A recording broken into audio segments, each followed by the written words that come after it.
اور جیسے جیسے وہ شراب پیتا جا رہا تھا اس کا چہرہ نارمل ہوتا جا رہا تھا۔ اور پھر جیسے ہی جام خالی ہوا فون کی گھنٹی ایک بار پھر بج اٹھی تو اس نے ہاتھ بڑھا کر ریسیور اٹھا لیا۔ یس، جیمز نے اس بار نارمل لہجے میں کہا۔ پرائم منسٹر صاحب سے بات کریں چیف۔ دوسری طرف سے مدبانہ لہجے میں کہا گیا تو جیمز بے اختیار چونک پڑا۔ یس سر، جیمز بول رہا ہوں جناب۔ پاکیشیا کے سیکرٹری خواجہ سر سلطان سے فون پر آپ کی بات ہوئی ہے؟ دوسری طرف سے پرائم منسٹر کی بھاری اور باوقار آواز سنائی دی۔ یس سر، انہوں نے مجھے کہا کہ میں پاکیشیا کو فارمولا واپس کر دوں، تو آپ نے انہیں ڈانٹ دیا؟ نہیں سر، میں نے انکار کر دیا تھا۔ مسٹر جیمز، آپ پولینڈ کے چیف سیکرٹری ہیں اور یہ ایسی سیٹ ہے جس پر انتہائی تحمل اور برداشت کا مظاہرہ کرنا پڑتا ہے۔ آپ کو معلوم ہے کہ سر سلطان کی پوری دنیا کے آفیسرز بے حد عزت کرتے ہیں۔ آپ ان سے نرم لہجے میں بات کرتے ہوئے بھی انکار کر سکتے تھے، لیکن اب کیا ہوگا؟ سر سلطان پاکیشیا سیکرٹ سروس کے انتظامی انچارج ہیں اور انہوں نے یقیناً پاکیشیا سیکرٹ سروس کو اس بارے میں بتا دیا ہوگا، اور مجھے یقین ہے کہ پاکیشیا سیکرٹ سروس آندھی اور طوفان کی طرح پولینڈ پہنچ جائے گی۔ مجھے وان کے چیف ڈریک نے بتایا ہے کہ اس فارمولے کے بارے میں ان کے ساتھ ساتھ آپ کو بھی علم ہے۔ ڈریک تو انڈر گراؤنڈ ہو رہے ہیں، آپ ایسی سیٹ پر ہیں کہ انڈر گراؤنڈ نہیں ہو سکتے، اس لیے آپ کی سیکیورٹی کے خصوصی انتظامات کیے جانے کے احکامات دے دیے گئے ہیں۔ آپ نے اب اپنی تمام سرگرمیاں اس وقت تک محدود کر دینی ہیں جب تک پاکیشیا سیکرٹ سروس کا خاتمہ نہیں ہو جاتا یا وہ پولینڈ سے واپس نہیں چلی جاتی۔ لیکن سر، کیا ہم ان کا مقابلہ نہیں کر سکتے؟ یہ ہماری سرکاری تنظیم وان کیا ان کے مقابلے پر ٹھہر نہیں سکتی جو آپ ایسے احکامات دے رہے ہیں؟ وان اپنا کام کر رہے گی۔ اصل مسئلہ یہ ہے کہ پاکیشیا سیکرٹ سروس نے تمہیں اور ڈریک کو گھیرنا ہے اور فارمولے کے بارے میں معلومات حاصل کرنے کی کوشش کرنی ہے، اور ہم نہیں چاہتے کہ انہیں معلوم ہو سکے کہ فارمولا کہاں ہے، پرائم منسٹر نے کہا۔ ٹھیک ہے سر، آپ کے احکامات کی مکمل تعمیل ہوگی سر، جیمز نے کہا۔ تو دوسری طرف سے بغیر کچھ کہے رابطہ ختم کر دیا گیا تو جیمز نے بھی ہونٹ بھیجتے ہوئے ریسیور کیڈل پر پٹک دیا۔ اس ڈریک نے پرائم منسٹر سے میری شکایت کی ہوگی، اب میں جلد ہی اس سے بھی نمٹ لوں گا۔ نان سینس، جیمز نے کہا اور خالی ہونے والا جام اٹھا کر منہ سے لگا لیا۔ اس جام میں موجود چند آخری قطرے بھی اس نے ہونٹ حلق میں انڈیلے اور پھر جام رکھ کر میز پر موجود ٹیشوز کے ڈبے سے ایک ٹیشو کھینچ کر اس نے منہ صاف کیا، اور پھر ٹیشو کو اس نے میز کی سائڈ میں موجود باسکٹ میں پھینک دیا۔ پھر تقریباً آدھا گھنٹے کے بعد انٹر کام کی گھنٹی بج اٹھی تو اس نے ہاتھ بڑھا کر ریسیور اٹھا لیا۔ یس، جیمز نے اپنے مخصوص انداز میں کہا۔ Military commandos chief colonel Brown آپ سے ملاقات کرنا چاہتے ہیں۔ Military commandos chief? کیا مطلب؟ ان کا مجھ سے کیا تعلق؟ پرائم منسٹر سیکریٹریٹ سے انہیں بھجوایا گیا ہے۔ اوہ اچھا، بھجواؤ انہیں۔ Colonel Brown, chief of military commandos sir, ایک آنے والے فوجی نے سلوٹ کرتے ہوئے کہا۔ خوش آمدید کرنل، بیٹھیں۔ Thank you sir, colonel Brown نے کہا، اور پھر وہ مدبانہ انداز میں سامنے کرسی پر بیٹھ گیا۔ سر، مجھے پرائم منسٹر صاحب نے حکم دیا ہے کہ پاکیشیا ایجنٹوں سے آپ کے تحفظ کے لیے آپ کی سیکیورٹی کے انتظامات کیے جائیں۔ میں اس لیے حاضر ہوا ہوں، آپ مجھے اپنی روزانہ کی مصروفیات کے بارے میں تفصیل سے بتا دیں تاکہ میں ان مصروفیات کو مد نظر رکھتے ہوئے آپ کی سیکیورٹی کے انتظامات کر سکوں۔ میری کوئی خاص مصروفیات نہیں ہیں۔ آفس میں کام کرنے کے بعد میں اپنی رہائش گاہ پر چلا جاتا ہوں، وہاں سے شام کو سپر آفیسرز کلب اور پھر رات کے کلب سے واپس اپنی رہائش گاہ پر۔ ٹھیک ہے سر، ہم ہر جگہ آپ کے ساتھ رہیں گے، آپ بے فکر رہیں، آپ کا بال تک بھی کا نہ ہو سکے گا، آپ جو چاہے کرتے رہیں، لیکن مجھے ڈسٹرب نہ کیا جائے۔ ایسا ہی ہوگا سر، کرنل براؤن نے اٹھتے ہوئے کہا، اور پھر سلوٹ کر کے وہ بیرونی دروازے کی طرف بڑھ گیا۔ نہ جانے ہماری حکومت اس پسماندہ ملکی سروس سے اس قدر کیوں خوف زدہ ہے؟ پرائم منسٹر صاحب ایسے اقدامات کر رہے ہیں جیسے قیامت ٹوٹنے والی ہو، جیمز نے بڑبڑاتے ہوئے کہا، اور ایک بار پھر انٹر کام کا ریسیور اٹھا کر اس نے ایک نمبر پریس کر دیا۔ دوسری طرف سے بولنے والے کی آواز سن کر اس نے اسے شراب لانے کا کہا اور ریسیور رکھ دیا۔ ظاہر ہے اب اس کے علاوہ وہ مزید کر بھی کیا سکتا تھا۔ پولینڈ کے دارالحکومت کی ایک رہائشی کالونی کی ایک کوٹھی میں اس وقت عمران، ٹائیگر اور جوانا کے ساتھ موجود تھا۔ انہیں یہاں پہنچے ابھی 2 گھنٹے ہوئے تھے۔ پولینڈ نے پاکیشیا سیکرٹ سروس کے فورن ایجنٹ کارس نے ان کے لیے اس کوٹھی کا بندوبست کیا تھا، اور پھر کارس کا اسسٹنٹ انہیں ایئرپورٹ سے پک کر کے یہاں چھوڑ گیا تھا۔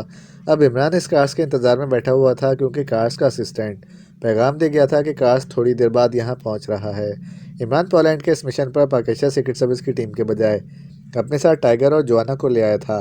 حالانکہ بلیک زیرو نے اصرار بھی کیا تھا کہ وہ ٹیم کو ساتھ لے جائے، لیکن عمران نے اصول کی بنیاد پر انکار کر دیا تھا۔ کیونکہ اس کے نقطۂ نظر سے جس فارمولے کے پیچھے وہ پولینڈ آئے تھے وہ فارمولہ قومی سلامتی سے متعلق نہ تھا، اور قومی سلامتی کے خطرے کے خلاف ہی پاکستان سیکرٹ سروس کو حرکت میں لایا جا سکتا تھا۔ اس لیے عمران اپنے شاگرد ٹائیگر اور ساتھی جوانا کو لے کر پولینڈ پہنچ گیا تھا۔ باس، ہمارا ٹارگٹ کیا ہے؟ تم نے خاص طور پر یہ بات پوچھی کیوں ہے؟ عمران نے چونک کر کہا، باس اگر ہمارا ٹارگٹ فارمولہ ہے تو لامحالہ یہ فارمولہ یا تو کسی لیبارٹری میں ہوگا یا کسی اسپیشل اسٹور میں، اور آپ نے یقیناً یہاں آنے سے پہلے اس بارے میں حتمی معلومات حاصل کر لی ہوں گی۔ اور اگر ٹارگٹ اس فارمولے سے ہٹ کر ہے تو پھر کارس آپ کو اس بارے میں معلومات مہیا کر سکتا ہے، ٹائیگر نے کہا، اور اسی لمحے دور سے کار کے ہارن کی مخصوص آواز سنائی دی۔ جوانا، کارس آیا ہوگا، اسے یہاں لے آؤ۔ میں تو پہلے کبھی کارس کو نہیں دیکھا ماسٹر، جوانا نے کرسی سے اٹھتے ہوئے کہا۔ کوئی بات نہیں، وہ تمہیں جانتا ہے، عمران نے مسکراتے ہوئے کہا، اور اسی لمحے ہارن کی آواز ایک بار پھر سنائی دی تو جوانا سر ہلاتا ہوا تیزی سے پھاٹک کی طرف بڑھ گیا۔ دیکھو ٹائیگر، ہم نے وہ فارمولہ بھی حاصل کرنا ہے، وہ ہماری ملک کی عزت ہے اور ہمارے ملک کو اس کی ضرورت ہے، لیکن پولینڈ کے چیف سیکرٹری کو بھی ہم نے سزا دینی ہے۔ اس نے پاکستان کے سیکرٹری خارجہ کے ساتھ بدتمیزی کی ہے، اور یہ توہین سر سلطان کی ذاتی نہیں ہے بلکہ پاکستان کے نمائندے کی حیثیت سے کی گئی ہے۔ عمران نے جوانا کی طرح جاتے ہی ٹائیگر سے مخاطب ہو کر کہا، یہ کام آپ میرے ذمہ لگا دیں، میں اس چیف سیکرٹری کے آفس میں گھس کر گولیاں سے اڑا دوں گا۔ ٹائیگر نے کہا، پہلے کار سے بات ہو جائے پھر کوئی لائحہ عمل سوچیں گے، عمران نے کہا، اور اسی لمحے ایک لمبے قد اور درمیانے جسم کا آدمی اندر داخل ہوا۔